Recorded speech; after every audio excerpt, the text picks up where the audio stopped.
Ladies and gentlemen, it's the Stephanie Miller Show. I'm walking on sunshine. Whoa, I'm walking on sunshine. Whoa, it's time to feel good. Hey, all right now, it's time to feel good. It does feel good. It feels fantastic to be going into the last hour of the show before we go away for New Year's. Tony can finally get some sleep. I can get some sleep in more than 3-hour increments, which is a great thing because I don't have to do research watching all the shows before I go to bed at night, which I guess Chris and them, they just don't do. They have another system. I don't know how they do it. It's kind of amazing. Or Chris does. Yeah, he's just up all the time.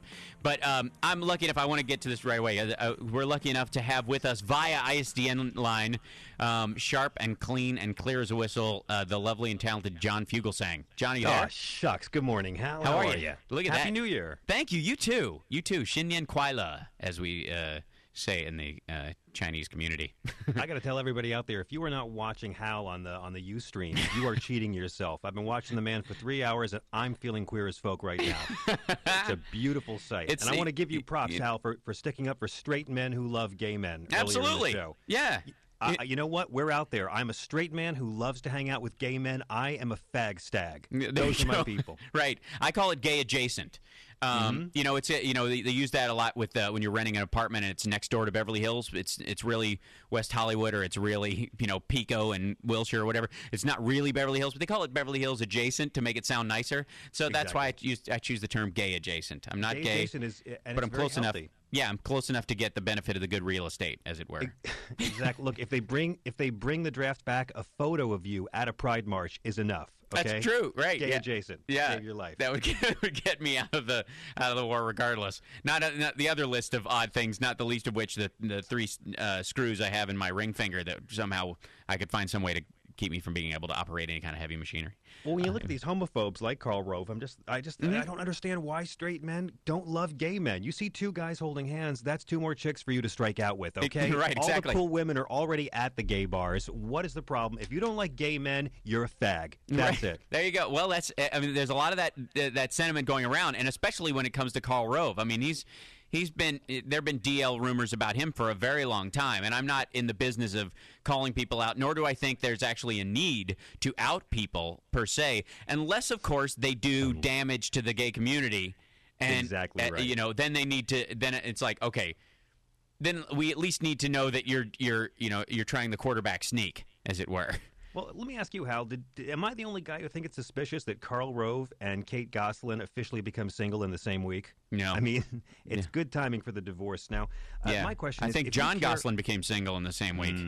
Well, See if what I mean? you care about protecting marriage, Karl Rove should not be allowed to divorce. I don't really think that Karl wants to call it a divorce. I think he's liberating his wife. So that's true. I'm happy about that. That's true. I think their marriage was in violation of the Geneva Convention anyways. There's tons of emails that prove that their relationship was actually, goes against the laws of this country. Well, here's the thing. All my favorite homophobes in America like to use the Bible to justify their bigotry. Now, I have no problem with picking and choosing the parts of the Bible you want to believe. We're all a buffet spirituality when you get right down to it. But if you pick and choose the parts of the Bible to be mean to someone, to put somebody in a box, then we got to call you out on it. And the book of Leviticus is the book that says, "Ye shall not lie with a man as with a woman." That's an abomination. It says nothing about one guy on all fours or what have you, but lie with. Right. So if you're going to follow that to justify your homophobia, you've got to believe every part of the book of Leviticus, which means you've got to believe that you have to stone children who are gluttonous or drunks, bye-bye Bush twins, anybody who works in the Sabbath, so long pro football, anyone who cuts their hair or cuts their hair at the temples or tattoos the flesh, goodbye Sundance Channel. Yeah, you can't trim the edges of your beard, so I'm done because I'm sporting my little soul patchy goat. Folks, if you believe the Bible, stone Hal Sparks right now. That's and true. Most of all, adultery, which includes divorce and remarriage. So what this means, my Judeo-Christian friends, if you really believe the part of the Bible that says being gay is a sin is true, then you owe it to God to stone Karl Rove. That's true. Yes. And Rush Limbaugh 3 times. Exactly. Well, that's the amazing part, is that it would be one thing if there was this kind of like, oh, I can't believe this one leader of theirs, he had this big high-profile marriage and it fell apart. Naturally, It's sad, but they broke up. Irreconcilable differences. They held it together for 40 years, and then they just said, we can't do this anymore, and they broke up. It's not the case at all, though. These guys chuck wives like they're coming out of a Pez dispenser, and in the case of Newt Gingrich, doing it on their hospital beds, sitting there, making them sign parts of their, what they would get away they would get in the divorce away while sitting there while the woman is sick. While recovering from ovarian cancer, and he didn't pay alimony, her church had to take up a collection to raise money for her family. Right. To pay for her medical bills. And now Newt's a Catholic, by the way. The Catholic Church just got creepier. Yeah, that I don't understand at all. It's like and I guess that's part of the negative aspect of Christianity, where people tend to use it like we use a flush toilet, that your sins are just gone and there's no problem with it. You don't have to deal with the mess ever. You just flush and it's gone every Sunday, and then you can start from scratch and do the exact same crap. And I guess because he did his divorce before then, it's and was awful, this is his repentant moment. Now that he's calling for, poor people to not be able to have the right or ability to have health care provided to them by the rest of us by choice. By the way, we're not even allowed to vote on it. We're not even allowed for the majority of us to believe it should exist. We're not allowed to make that happen because this newly Catholic man who believes he is a moral major tells us otherwise. Yeah, exactly right. I mean, first off, anybody claiming to be part of God's army is really just part of an unauthorized fan club, okay?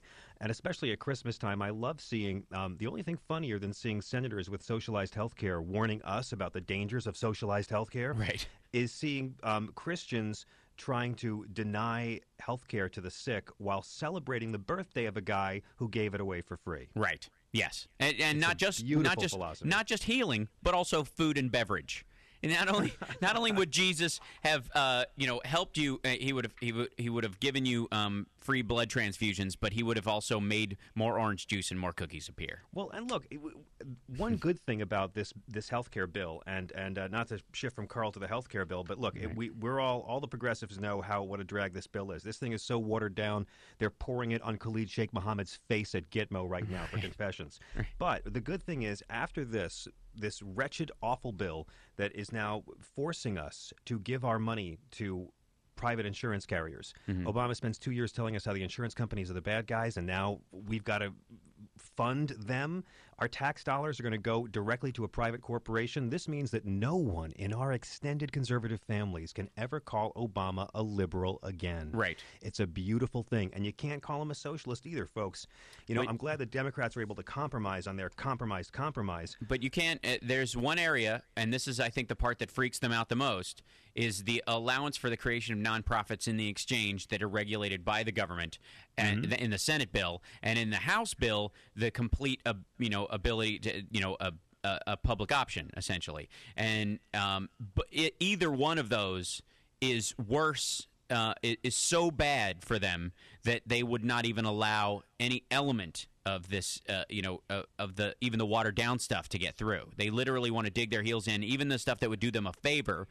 They know that the window on a real public option or on these nonprofit parts of the federal exchange both leave the door wide open for us through quick reconciliation, through budget reconciliation, quick, easy, 51 votes without ever having to go through this process again, allows the introduction of this. And that's why they're flipping out. Because you would think that this bill, since it's such a giveaway, that they would just kind of go, oh, well then, yeah, cool, we'll publicly denounce it, but some of us will vote for it.